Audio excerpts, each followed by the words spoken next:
how to deal with being ghosted, how to navigate ghosting when it happens to you is going to be today's episode. Viewer requested, thank you so much. We're going to dive deep into this, and this can apply to anyone who perhaps went on a first date with someone and never heard back from them. Perhaps you met someone at a party or an event and there seemed to be some sort of connection, and then exchange of numbers, and then boom, nothing. Or even like Instagram handles or all the other methods of communicating that people have today. And then you just don't hear back from that person, and you kind of feel disappointed, maybe a little bit crushed, and a variety of other things. And even worse, which is where this request sort of stemmed from, is imagine that you meet someone and then you engaged with them in a manner that like is very intimate, like the most intimate that you can be.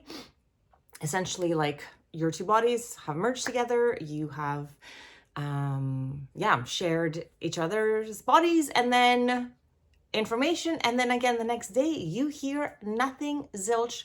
They're out of your vicinity, and perhaps you have texted them and they haven't texted you back. You hear nothing. This is what we're going to be talking about today. First of all, I just want to say that I have come to believe that everything is always exactly as it should be. Nothing is ever out of alignment. Even if it is the most hurtful thing that can happen to us, there is a purpose to that. I completely trust the process now, and I am no stranger to being ghosted and or ghosting. But if I'm going to talk about me ghosting someone, this is probably I'm 47 now. I ghosted someone when I was 21, maybe even 19, between the ages of there. And I actually back then didn't have the guts to call back this person, because at that time we didn't have texting. I couldn't even text them. Email wasn't really even a thing, so I can at least avoid having to talk to them on the phone. So I went the coward way, and the coward way was to completely just avoid it. And yeah, this beautiful person even called me on my birthday after we met to wish me a happy birthday, and I still didn't respond because I was a coward and I didn't want to, crush him. It's not like I would be crushing the person, but I just didn't want to, I guess, deal with it. And then there was a part of me also that I was like, why am I not into this human that's like obviously like so nice and so into me? Like, why am I picking the ones that are not really into me? And then I realized when I went to counseling school later on, because I kept recapitulating the primary relationship with my primary caregiver, which was full of abandonment and rejection. And guess what? If somebody was too healed for me, my nervous system would not be in alignment with that which is not familiar. Therefore, it could not be part of my experience, because according to psychology now, and attachment style plays a really big role in how we experience our romantic partners later on in our life. And our attachment is developed in our childhood. There's anxious attachment, there's avoidant attachment. So the anxious and the avoidant draw each other in so they can heal each other. This book explains that very beautifully, because as you can tell by the name, anxious and avoidant would clash, because one avoids and the other one wants to anxiously attach. Because if you have two avoidants avoiding each other, then there's nothing there to solve. They're just acting like each other. If you get two anxiously attached individuals, then they're completely codependent on each other, and like it's a symbiotic relationship that is really unhealthy. So we need each other to realize what we are needing to solve from within us in the first place. So I was insecurely attached. So obviously, if someone who was securely attached was approaching me, for me, that was a no-no. I didn't know what to do with that. Therefore, I would avoid it. And I guess that would make me an avoidant. But I guess that's what avoidants do, is they don't want to deal with the present emotion. There is so much. We are so complex as human beings. We make meaning out of all these things. So I'm going to help you today to not make a meaning out of you being ghosted, or we're going to look into the meaning that you are giving it, or the meaning that I would give it, so we can heal that part of ourselves and receive the gift that is meant to be given to us from that experience. So first of all, it really never really has to do ever with us, because honestly, like, when I think about that person that I ghosted all those years ago, it was nothing about him. He was a lovely human.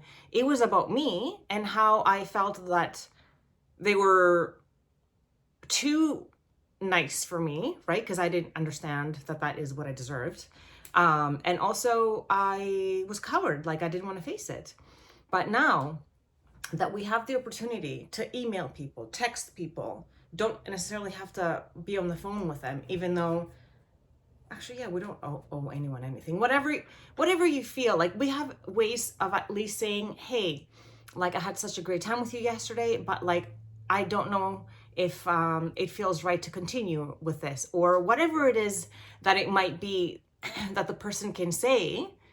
But like, yeah, at least then your existence is not denied, and or that experience is not denied, and at least that we can take in factually and be like, okay, so they are thankful for the experience, but for whatever reason, they're not attracted to us and they don't want to continue that in that way. And that's okay, because we don't get to pick and choose exactly who we feel attracted. Like if you think about who you become attracted to, if it's anything like I know, like life to be, or experiences, or even like the way that I was attracted to people, I didn't have a choice. Either I was or I wasn't. It didn't necessarily have anything to do with a person. Either I was attracted to them or I wasn't.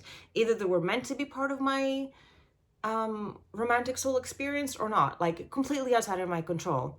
And like I wish there were people in my life that I was like, oh my God, I wish that I was attracted to that person more, but it just wasn't there. Like that, we can't argue with biology, and it's not anything personal about that person or about me, right? Like if someone is not attracted to me, I mean, if I'm attracted to them, of course it's going to sting a little bit, but now I don't make it mean anything about myself. But before, I would fall into what is called the anxious attachment trap. And we're going to talk about that, especially in the face of being ghosted, because imagine how it feels when all you ever wanted in your life as an anxiously attached individual is to feel good enough, is to feel worthy. That's really a big part of being anxiously attached. It's like we need that validation because we never received it as a child. So that is the ultimate, in my opinion, the ultimate way of touching that wound and showing us that pain from childhood is still there, and this experience is very much highlighting it, and yeah, bringing back that little inner child to feel that pain of like perhaps like not feeling chosen, or when the parent is not able to show up for us in a way that makes us feel safe, seen, secure, and soothed. And then we recapitulate that in an experience of being ghosted. That is so hurtful. It's like our whole existence is like denied, and you second guess everything, and you're like, was I so delusional? Like, did I make this up? Did this connection happen? It's almost like, did my mother, like, did I make up the fact that like my mother couldn't love me? It's like this not understanding of like, why is this taking place? Like, am I just crazy? Am I not supposed to be so close to my mother and father? Are they not supposed to be the ones that like love me? And then I guess I'm not saying necessarily that we want the other person to love us right away, but that trying to understand what's taking place and what does that mean about us. So I would urge you to even like stop this video if this has happened to you in the past and or currently, to write down what that means for you to be ghosted. Because it could be nothing ever works out for me. Of course, I was going to be like rejected, or what other feelings did I have back then? Because it's been now a very long time of me giving meaning to things, but I would say for me, if I was ghosted, it would be feelings of like, it would bring up the feelings of me not being chosen. It's like, you're not choosing me. You're not wanting to be part of my experience. You're not, yeah, I'm not good enough to be a part of your world. Like, you don't want to continue to get to know me because why? What's wrong with me? It must be me. You must not like me. And then I had to heal all those things. Like, I had to heal the self-love that I have for myself, how much I like myself. I had to heal my abandonment wound, my rejection wound, like all these things I had to heal from my anxious attachment style, and stop giving meaning to things such as when someone is ghosting me, because it really did feel like it was a complete rejection of my existence. And then it's like a recapitulation of that same unhelpful loop of like, I'm not worthy. See, I'm not worthy. I'm not good enough. Nothing ever works out for me. Of course this is going to happen. So I'm going to ask you some questions based on the book attached. And this is definitely based on individuals that are or have had an insecure attachment style, and the beautiful soul that suggested for me to make this video in the first place. They have a very similar attachment style to mine, which is an anxious attachment style, and we need a lot of words of affirmation, a lot of validation, and again, reiterating the fact that like being ghosted is the ultimate opposite of that experience. It's like, feel all your pain, Anna, like feel all the pain of your childhood. There it is. You are, your existence has yet been denied. And what does that mean about you? So if you can think about the questions that are coming up for you and the meaning that we are giving that silence that we did not want to be receiving, what meaning are we giving that? That is where the juice lies for our internal healing, and why God, source energy, like the greater power, with the greater power, why it brought in that experience for us there in the first place. This is where the juice is, because this is where we can heal ourselves. And this book further helps us to understand how to heal that. So attached, the new science of adult attachment and how it can help you find love and keep love. So this is all about escaping the anxious avoidant trap.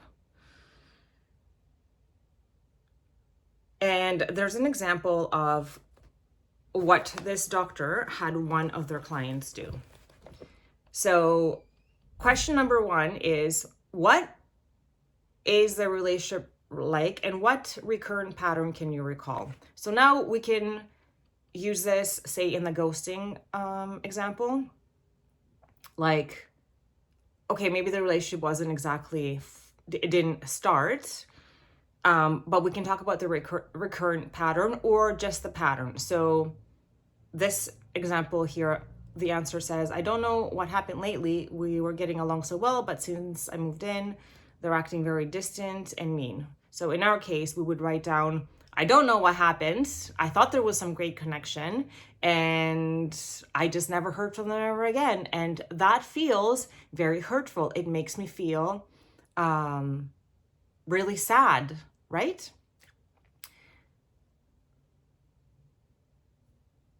The situation, how did that trigger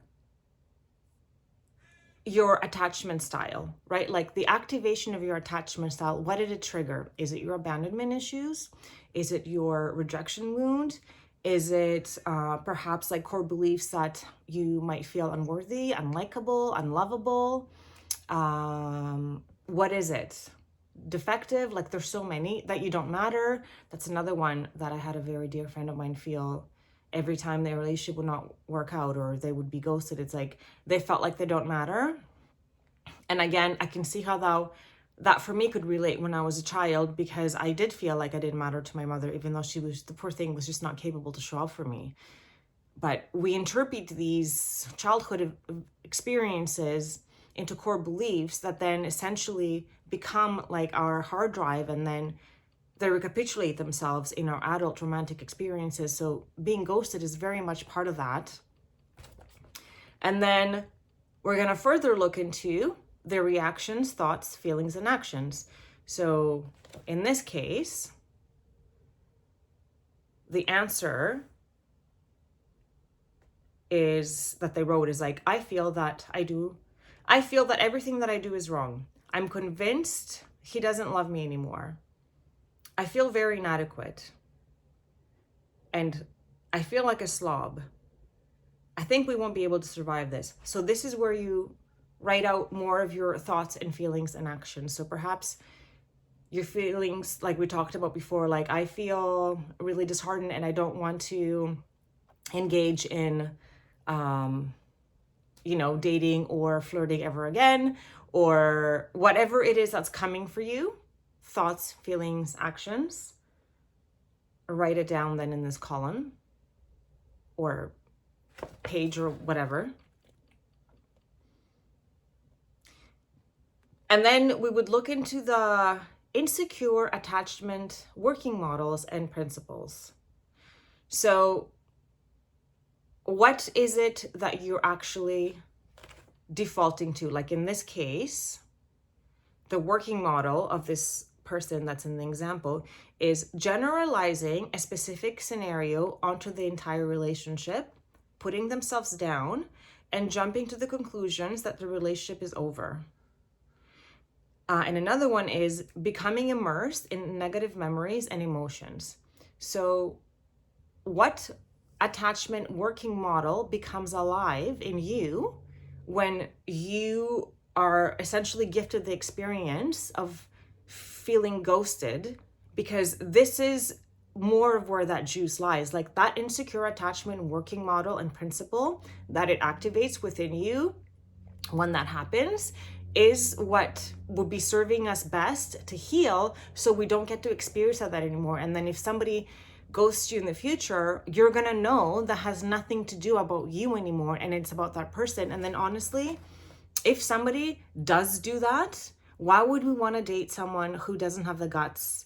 Like if someone is I hate to use the word coward, but I don't know what else to inability, because I'm labeling myself as a coward back then because I was definitely able to make the call, but I was avoiding it.